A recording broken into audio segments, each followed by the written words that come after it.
you joined the media business before it was a group when you, what, 17? Was that right? 18? 18. Yeah.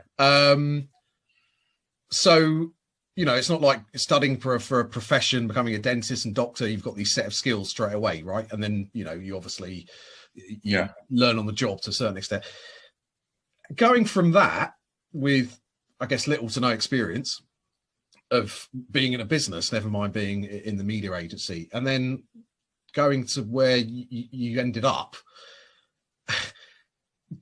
how do you gain those skills along the way to sort of develop, you know? Do you know what, Jad? It's so interesting you asked that question, because my greatest fear right now in the current COVID era, more than anything else, and I raised this actually just yesterday. I was speaking to one of my ex-colleagues at Mediacom, and I had a long conversation with them about this point, which is the parallel I drew, and the one that you've just mentioned is when I started, 18-year-old kid, came to the office, my then boss, great guy called Vic Davis, plonked me down, said, sit next to me, or make me a cup of tea. That was the make me a cup of tea. Then come to me and watch what I do.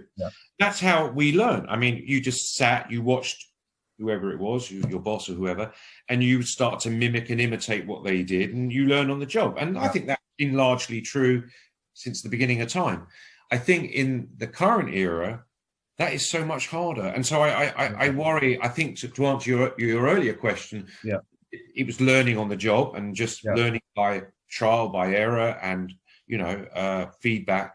But I think right now, a huge concern I have for all young people and actually therefore organizations is, how do you bring on board young people? How can they learn?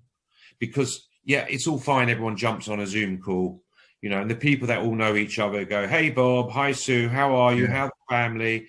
And, you know, you've got the 18 or the 21-year-old sitting there, doesn't know anyone, doesn't even probably know much what the company does. And in 30 minutes, that Zoom call is going to end and shut down. And then what?